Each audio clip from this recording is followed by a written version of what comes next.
Hello and welcome to Everyday Tarot, where I am making tarot accessible, intuitive, and for everyone. I'm your host, Camille A. Saunders, your Hallowed High Priestess, tarot reader, and professional witch, and today I'm talking about tarot for Gemini season. Whether you're a seasoned tarot reader or just starting to explore, this podcast offers insights, intuitive messages, and practical advice drawn from the cards. Each episode is designed to help you connect with your inner wisdom, find clarity in your decisions, and tap into the energy of the universe. Tune in every Monday to check out the latest episode. If you love the show, the best way to support it for free is by listening, leaving a review, and subscribing or following in your favorite podcast app.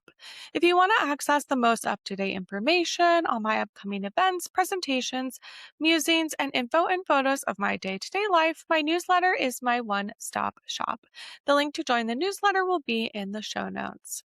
If you're interested or know someone that might be a good fit to be a guest on the podcast, please send them my way. I have a form, inquiry form linked in the show notes as well, or folks can always email me at me@CamilleASaunders.com. And I've recently opened my books for doing personal tarot readings now. So if you'd like to get a reading from me, you can go to the link in the show notes for that as well, to book your own personal Hallowed High Priestess tarot reading. And you can find the links for any of these offers in the show notes or on Patreon, in addition to the images of the cards I pull for each episode. All right, so today I am discussing tarot for Gemini season. So let's get into it. So the Gemini zodiac sign. Gemini is considered the questioner, ruled by Mercury. The glyph or the image for Gemini looks like two people side by side or two Roman numerals. Gemini season in 2026 starts on May 20th and goes through June 21st. So it has just kind of started as you are hearing this now. So, Gemini is associated with the third house in astrology, and its rulership is about communication, siblings, and neighborhoods. Its ruling sign, so again, Gemini is called the twins, and it's associated with communication. And that's because its ruling planet is Mercury, which is the planet of speed and communication. If you ever hear about Mercury retrogrades or when Mercury is kind of going backwards, that's why things about speed and communication are often impacted. So that's part of why we speak about that. So I'm going to be referencing most of this information today from the book Tarot and Astrology by Corinne Kenner. Enhance your readings with the wisdom of the zodiac. So in here, it talks about tarot and the wheel of the year, different astrology, and associates each zodiac sign with the planetary ruler, with its major arcana cards, court cards, and minor arcana cards. So let's start with, so let's get into it. Gemini in the wheel of the year is considered a mutable air sign. So I'm going to read a little bit about it from this new book I got called The Basics of Astrology by Ove H. Sehested, Volume 2, Chart Interpretation. I just went to Portland recently and I stopped at the Dark Star Magic Occult bookstore and got 5 different books, mostly about tarot. So I really like this one. It has a very sort of like simple, approachable intro to astrology. So in here, again, so Gemini is a mutable air sign. It's the third sign, and it is that glyph of the sort of 2 Roman numerals but connected together.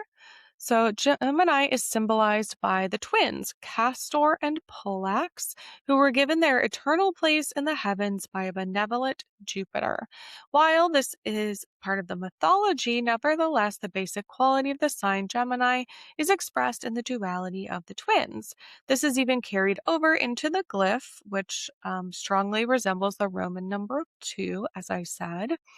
In Chinese astrology, Gemini is depicted as a monkey, but they say that this is also highly descriptive. A monkey is a chattering little beast that is forever jumping and flitting about, and that is certainly characteristic of typical Gemini.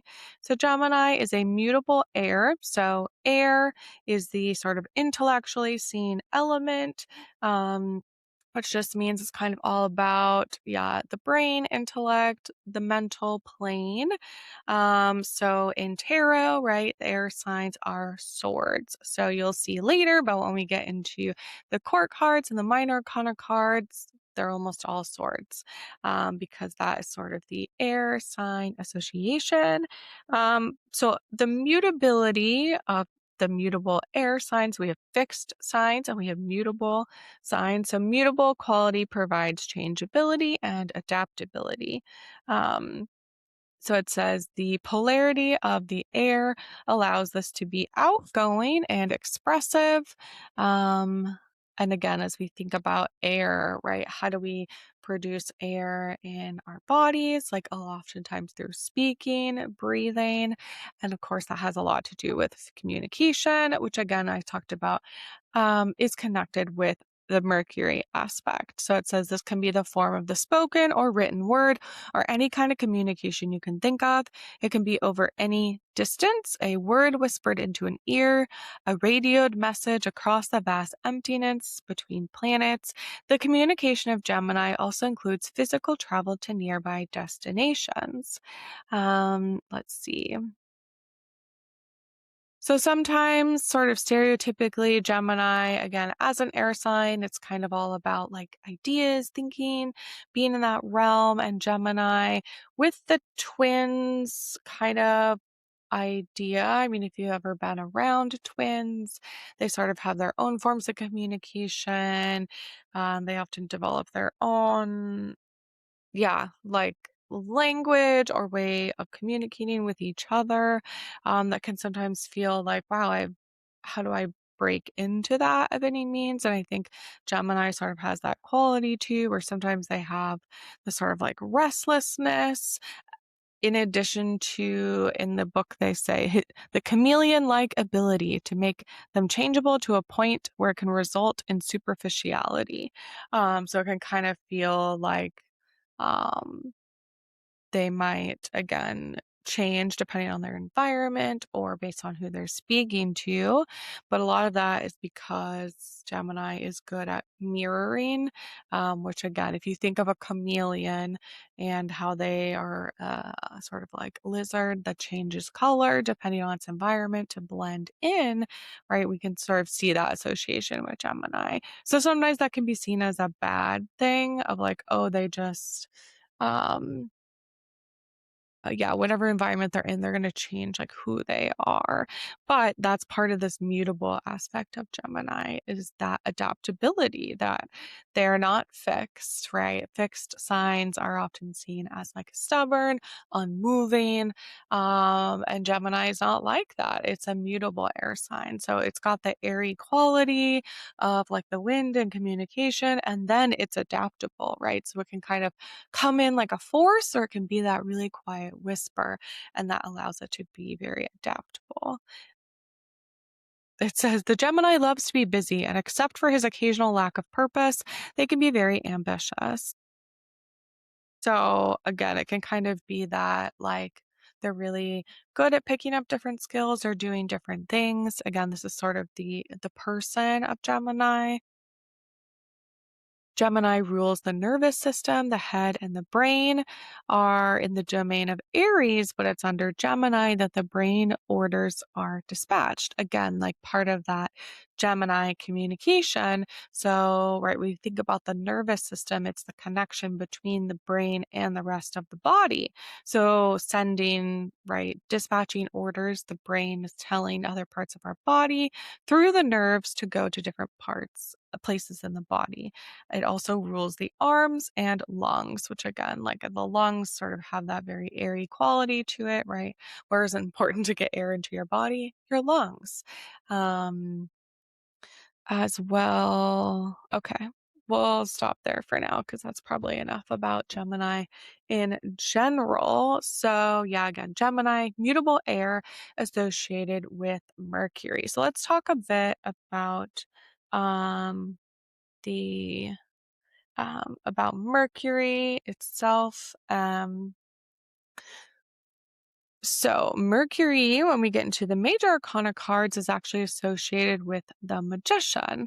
So, it says in the tarot, Mercury comes to life in the form of the magician, the master of space, time, and cosmic energy. They are proof that our perception of the world changes the world and that the mind truly is more powerful than matter. The magician himself is a channel for transformation and change. Again, think of what we think of magicians doing or what magic does. It uses different things, conducts cosmic energy through the body, or using the power to manifest their own reality, right? It's a taking of one thing and sort of creating another through it. It says in most depictions of the magician card, they are holding one arm above their head like a lightning rod. The stance is a reminder of the Hermetic maxim as above, so below, which if you've been in any sort of like um, occult circles, pagan practices, things like that, you may have heard this before. And that's the same principle that is often used to explain why astrology and tarot are such effective tools. They both tap into powers greater than ourselves and use the world of ideas to help us understand the world of matter. And also I'm like, yeah, this totally makes sense why as an air sign, I am a Aquarius, sun sign, also another air sign, love astrology and tarot because it's still in that very like mental realm, the ideas that helps me understand the world in more of the physical realm. So it says, in other words, the magician shows us that the outer world of cause and effect and the inner world of personal experience aren't so far apart. We are each a microcosm of the macrocosmic universe. In Rome, the archetypal magician was known as Mercury. In Greece, he was called Hermes. He was depicted wearing winged boots and a winged helmet, and he was the god of speed, communication, salesmen, orators, tricksters, and thieves. Today, he still serves as an emissary between the realm of ideas and the world of physical existence.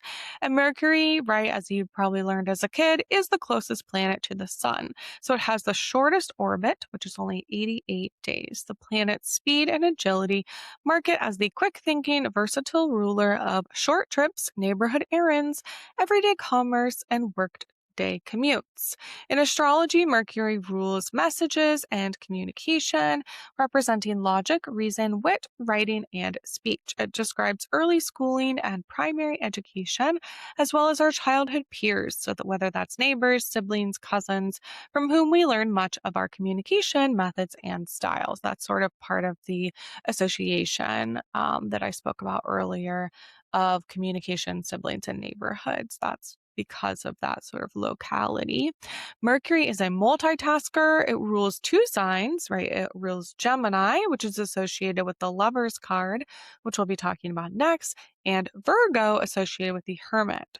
So Mercury rules both of those, and Mercury also rules the third house of communication, which is associated with Gemini here, and then the sixth house of work and service to others, which is that association with Virgo.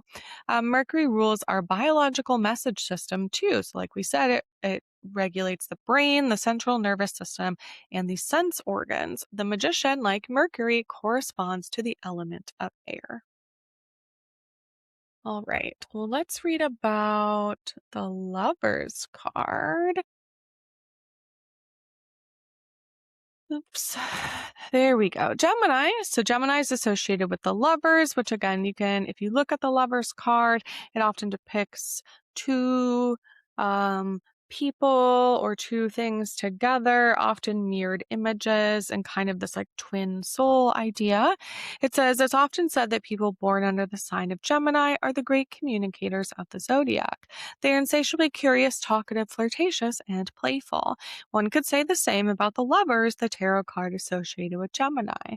The lovers are twin souls with a wide range of thoughts, interests, and experiences to share and compare. They're quick thinking and smart, and their they're versatile, lighthearted, adventurous, and inquisitive too. While the card can sometimes have romantic connotations, it's more important to note that the lovers are kindred spirits who speak the same language and exchange thoughts and ideas freely and openly. So again, it's almost more of that idea of twins where they have their own communication. They are able to often know what's going on with the other one without verbally communicating. And it says their love and affection for each other could just as easily be platonic as romantic as when we look at the lovers card.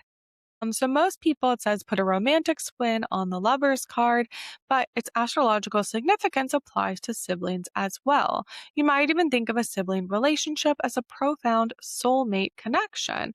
In fact, most people have longer lasting relationships with their siblings than they do with their husbands, wives, or romantic partners. The Gemini glyph again depicts Castor and Pollux, twins who hatched from the egg of their mother Leda following her seduction by Zeus. They were great warriors noted for their devotion to each other, and Zeus created the constellation Gemini in their honor. The glyph for Gemini looks like two people standing side by side with their arms around each other, perhaps smiling for the artist who first etched their image on a cuneiform tablet. The sign represents the duality of two separate individuals working together in tandem. One that makes the most of two identities, two ideals, and the intersection of two points of view. Both the Gemini twins and the two lovers in the tarot card represent a diversity of thoughts and experiences and versatility and expanded point of view that a partnership can bring to any situation. This sign also describes the intersection of these viewpoints, primarily through communication, which it rules. So people send and receive info in a variety of ways, and Gemini covers the spoken word, written word, and body language. It says together, the combo of Gemini and the lovers demonstrates the two heads are better than one, and the two points of view can coexist harmoniously. Gemini rules communication, so the free and open expression of ideas, and it lends a sense of magic to written and verbal messages. Also, Gemini rules sibling relationships in that way because that's how we often learn to communicate with others. It also rules, like I said, the other sort of local things, errands, neighborhood trips, again, things that we do when we're first, like as young children. Gemini is the third sign. It rules the third house of the zodiac. Also associated with communication, sibling relationships, and the elementary education. Um, let's see. It says Gemini is ambidextrous. It's associated with the dual embrace of arms and hands. It also rules the twin chambers of the lungs, which control the air we breathe and use to communicate. So the sun is in Gemini generally between May 22nd and June 21st. This year in 2026, Gemini season is May 20th through June 21st. And then the sign marks the third and final month of spring. That makes it a mutable sign, flexible, spontaneous, and adaptable to ease the transition from one season to the next. So that's also that mutability aspect. So we talked about the major arcana cards. Let's get into the court cards. Let me find my correct tabs here in my book.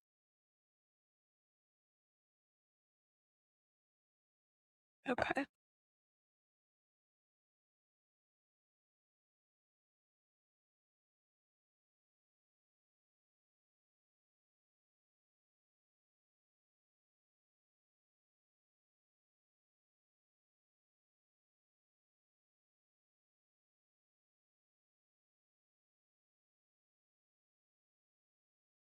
So for the court cards, Gemini is associated with the Knight of Swords. So each zodiac sign is associated with two court cards, and one of them overlaps with the prior season. So in Taurus season, we talked about the King of Pentacles and the Knight of Swords. As we move into Gemini season, we remain with the Knight of Swords, and then we also add the Queen of Cups. So the Knight of Swords is associated with the May 21st through June 10th aspects of the sign, approximately. Um, and we have, again, like the swords, excuse me, associated with the air sign. I believe knights are also associated with air. So we have like a double air there. And then Queen of Cups, cups associated with um, the water sign, so like Cancer. So, yeah, after Gemini season, we move into Cancer season where the Queen of Cups will continue, and then we'll move into the next one as well.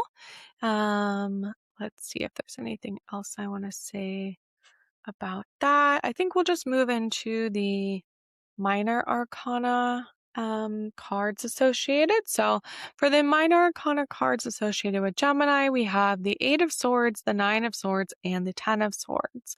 So we move our way through sort of the end of the hero's journey with the swords from 8 to 10. Let me see here. Yeah, so the Eight of Swords is associated with May 21st through 31st and is associated with the planetary sub-ruler of Jupiter.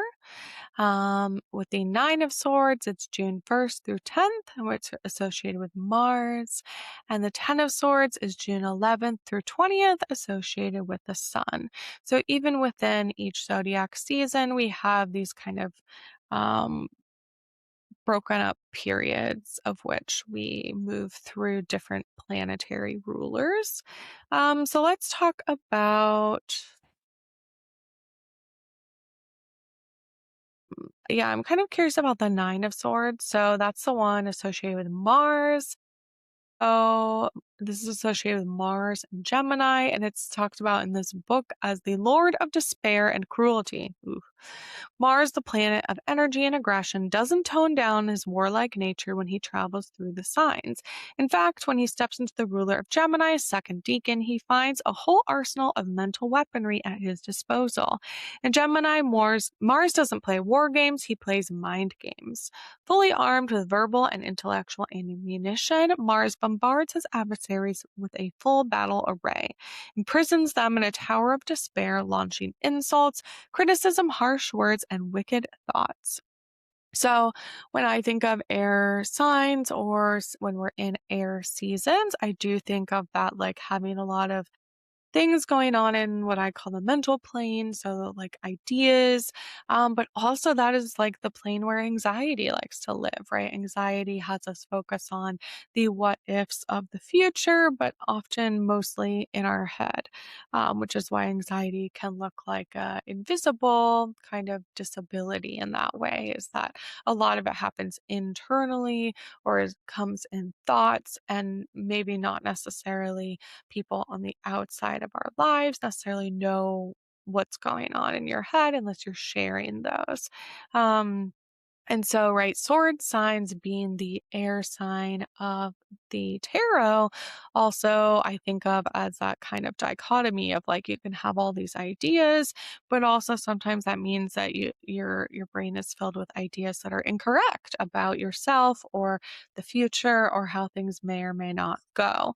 And so, right, it's talking about in here that the Nine of Swords with its Mars kind of like correlation shows up as a lot of like mental attacks, insults, criticism, harsh words, wicked thoughts, plant seeds of doubt in a trusting mind and tactic in turn in an unrelenting assault on the opponent of his choosing. Um, and often in the Nine of Swords, it says Mars's hapless target happens to be a young woman. She's often depicted sitting up in a bed trying to clear her mind, but she can't sleep while her thoughts race through enemy territory. It says there's a fine line between love and hate, and this card's link to the Gemini lovers reminds us that former friends and confidants often make the cruelest opponents. They know our weaknesses and they're willing to exploit them. The Nine of Swords connection to the Magician card, so right as we talked about with the Gemini association, also reminds us of Mercury's shadow side, in which the trickster god took a perverse pleasure in undermining those who trusted him. So we think about the mythology associated with Mercury. The Golden Dawn designers of this tarot card called Mars and Gemini the Lord of Despair and Cruelty because it illustrates the brutal effect of a mental assault under the cover of darkness, which again is often what's depicted in the card. Often a person is like in a bed while it's happening. So it's that like you're up late, ruminating, stewing about something that you're worried about or that it feels like you don't have control over.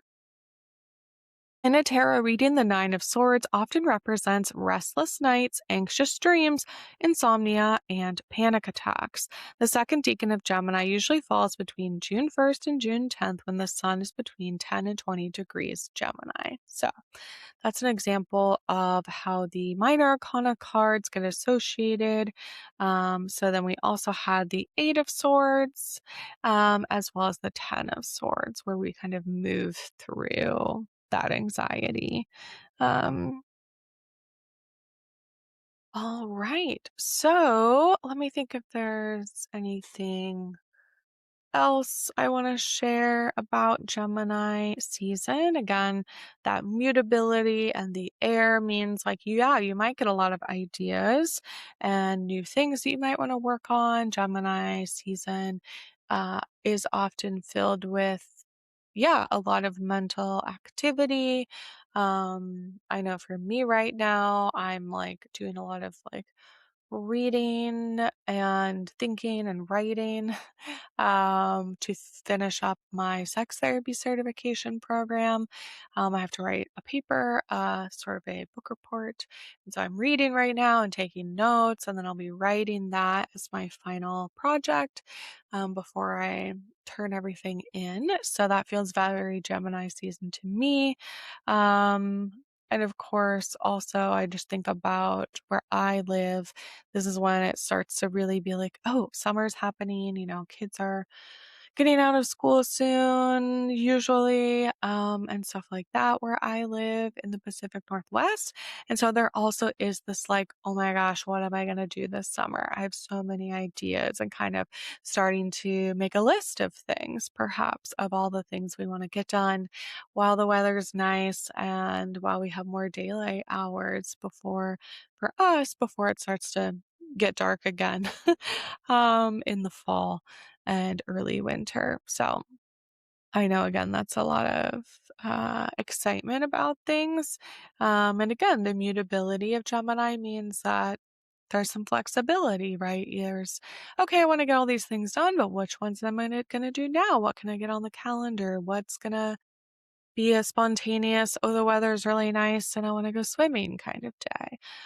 So it allows for a bit of that like excitement, but also flexibility with things that I think also the magician and the lovers embody, where the lovers have this like, yeah, we're on the same page, everything's going well. It's that like synchronicity when you're with someone else, when you're having the same ideas or you're like on the same page, that feels so good.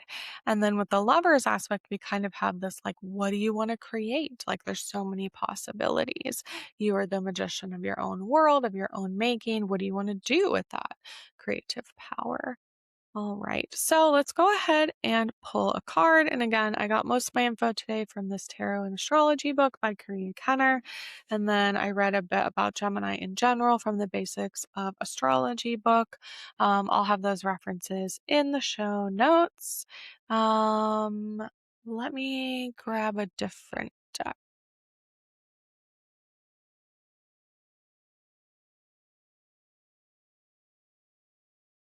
I actually finally got a Smith Waite tarot deck. I have the Centennial version, which just has some extra um, pictures, I think. Um, so, yeah, what does Gemini season have to offer us or want us to know right now?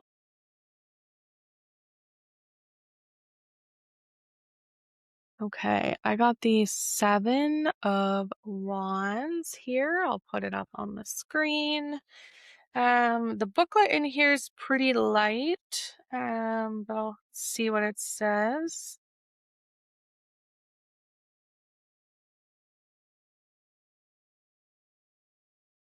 And it says, a young man on a craggy eminence brandishing a staff, 6 other staves are raised toward him from below. And the divinatory meaning, it's a card of valor, for on the surface, 6 are attacking 1, who has, however, the vantage position.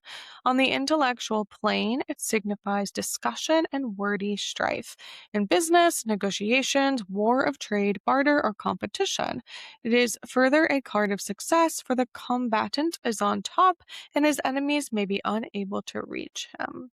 Right. So something is you're battling with, but working towards becoming victorious. And yeah, there's a level of working hard to that. That's not coming easily. You are what's the right word? You are coming out on top, sort of. All right. So, in closing, you can expect episodes to be published on Mondays.